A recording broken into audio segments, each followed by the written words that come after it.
اس کی کئی وجوہات ہیں، وہ میں بعد میں تفصیل سے آپ کو بتاتا رہوں گا کہ کیا کیا ہم نے قدم اٹھائے۔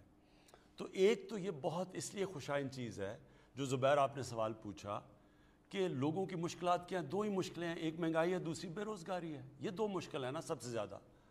تو جیسے جیسے آپ کی گروتھ ریٹ بڑھتی ہے، یعنی کہ جب اکانومی کے پہیہ چلنا شروع ہوتا ہے، کنسٹرکشن شروع ہوتی ہے جو ماشاءاللہ ریکارڈ پہ ہے، جب گاڑیاں بننی شروع ہوتی ہیں جو 55% گاڑیوں کا سیل، ٹریکٹروں کا 60% مزید سیل بڑھ گئی ہے، موٹر سائیکلوں کی، جب یہ بننے شروع ہوتے ہیں تو روزگار ملنا شروع ہوتا ہے، لوگوں کے ہاتھ میں پیسہ آتا ہے، تو اس سے پھر نوکریاں ملنی شروع ہوتی ہیں، غربت کم ہوتی ہے۔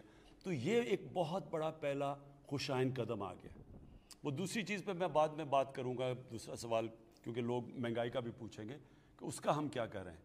لیکن یہ جو پہلا اس وقت جو ہماری اپوزیشن جنہوں نے پہلے دن سے کہا کہ نااہل ہیں اور ان کو نکال دینا چاہیے، اور حالانکہ ابھی ہم شروع ہی ہوئے تھے، انہیں پتہ تھا کتنے مسئلے مسائل ہیں، پھر ساتھ ساتھ انہوں نے یہ کہا کہ اگر ہمیں این آر او دے دو تو آپ نااہل نہیں ہوں گے، تو اگر آپ این آر او نہیں دیں گے تو ہم آپ کی گورنمنٹ نہیں چلنے دیں گے، اور پھر فوج کو، پاکستان کی فوج کو کہتے کہ الیکٹڈ گورنمنٹ کو گرا دو، کہتے جی الیکشن ٹھیک نہیں ہوا، کوئی ثبوت بھی نہیں دیا۔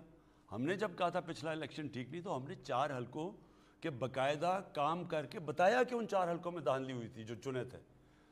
تو وہ اس لیے پھنس گئے ہیں کیونکہ انہوں نے کہا اتنی نااہل حکومت ہے، اب ان کو سمجھ نہیں آ رہی کہ اتنی زیادہ یہ گروتھ ریٹ 4% کے قریب کیسے آ گئی، کیونکہ انہوں نے خود ہی کہا نااہل ہے۔ اب وہ پھنس گئے ہیں تو وہ کہتے ہیں جی یہ آپ نے غلط، آپ کی جو سٹیٹسٹکس ہیں وہی غلط ہیں۔ انشاءاللہ آگے جو میں پھر سے کہتا ہوں کہ جو اللہ نے ہمیں ایک بڑے مشکل وقت اور امتحان سے گزارا ہے، انشاءاللہ اب اس کے بعد آپ مزید اس ملک کو آگے بڑھتے دیکھیں گے۔ جی اگلے کالر، السلام علیکم۔ وعلیکم السلام۔ جی کون صاحب؟ محمد کلیم بات کر رہا ہوں جی، اسلام آباد سے۔ جی بات کیجیے۔ السلام علیکم سر۔ جی وعلیکم السلام۔ سر آپ کو تو پہلے میں مبارکباد پیش کرتا ہوں، یہ بہت اچھا سلسلہ آپ نے شروع کیا سر، لوگوں کے مسائل حل ہو رہے ہیں۔ میرا بھی ایک ایشو ہے سر، یہاں اسلام آباد میں سر ایک federal employees cooperative housing society ہے سر، میں اس کا 2005 سے ممبر ہوں سر۔ میں نے ساری پیمنٹ جمع کروا دی ہوئی ہے، لیکن یہ سوسائٹی نے ابھی تک مجھے پلاٹ نہیں دیا۔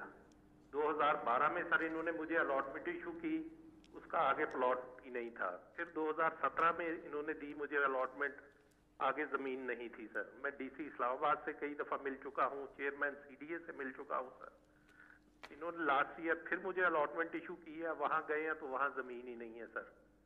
اب آپ کے پاس حاضر ہوا ہوں سر، ریٹائرمنٹ پہ پہنچ چکا ہوں، میرے تو رہنے کے لیے اب کوئی چھت بھی نہیں ہے۔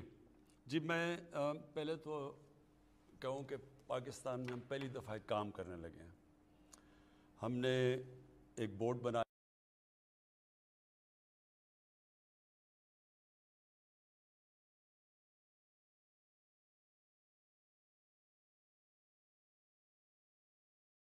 ان کے پاس پلاٹس نہیں ہوتے اور پھر پیسے لے کے باہر بھاگ جاتے ہیں، تو اس کو اوائڈ کرنے کے لیے اب اس کے اوپر پورا کریک ڈاؤن کر رہے ہیں۔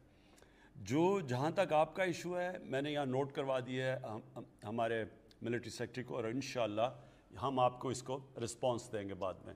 جی اگلے کالر، السلام علیکم۔ وعلیکم السلام۔ جی کون صاحب بات کر رہے ہیں؟ میں فیصل آباد سے ڈاکٹر محمد سعید اختر بات کر رہا ہوں جی ڈاکٹر صاحب۔ جی میں خارجہ امور کے حوالے سے بات کرنا چاہوں گا۔ اس سلسلے میں 3 مسائل کی نشاندہی کروں گا۔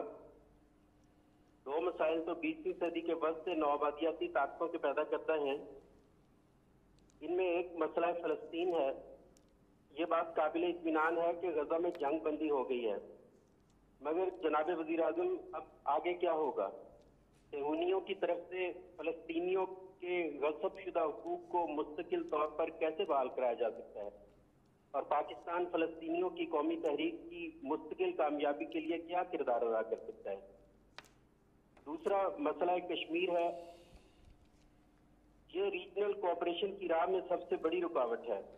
آپ کی حکومت کا موقف یہ ہے کہ انڈیا جب تک 5 اگست 2019 کے اقدامات واپس نہیں لیتا اس سے کوئی بات چیت نہیں ہو سکتی۔